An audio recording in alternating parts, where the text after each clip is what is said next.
Proverbs 1, verse 1 says, "The Proverbs of Solomon, the son of David, king of Israel." And why did he write the book of Proverbs? There's a verse in the Bible that says, "My people perish for the lack of knowledge." So God gave Solomon the gift of wisdom to know the difference between what is good and what is evil. So the book of Proverbs gives a lot of advice financially, with relationships, in life in general, seeking and serving God. The book of Proverbs is full of wisdom. Example I can give you is, like, let's say your parents, when your parents sit down with you and they talk to you about the things that they learned in life, so you don't have to go through the things they went through, and you can learn from their mistakes, but also they want to teach you the right way to take. 2 of Proverbs says this: "To know wisdom and instruction, to perceive the words of understanding." These proverbs teach us how to be wise, to listen to correction, and understand what is right and what is wrong. Wisdom is knowing the right thing to do and choosing to do it. Instruction is about learning.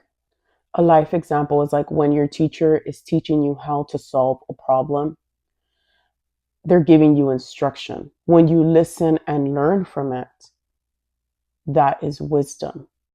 Verse 3 says, "To receive the instruction of wisdom, justice, and judgment, and equity." Proverbs helps us know what is fair, what is right, how to make good choices, and to treat others well.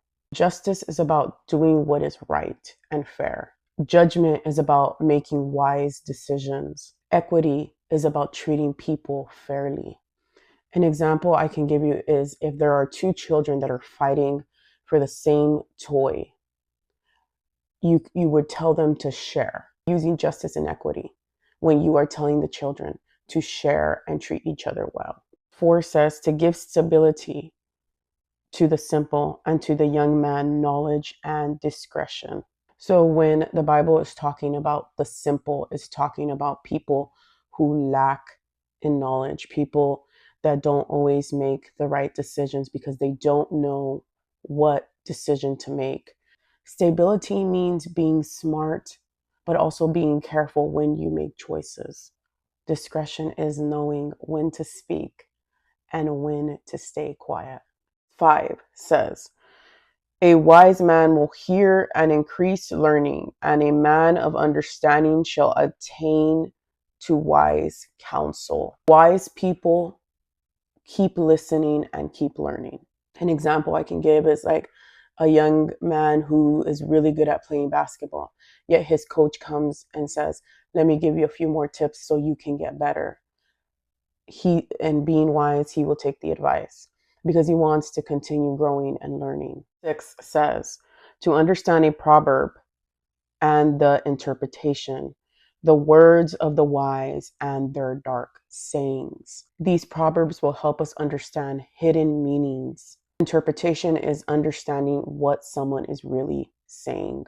What do they really mean? Dark sayings has to do with something that is not very easily understood. It's like when you hear a riddle and you don't really understand it, and then you understand the riddle. I'll give you a riddle, an example.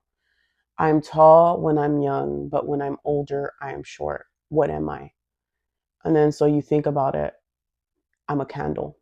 And so that's like a riddle. The book of Proverbs will help you understand people's speech when they speak and what they are truly saying. 7, and this is one of the most important verses, I believe. It says, "The fear of the Lord is the beginning of knowledge, but fools despise wisdom and instruction."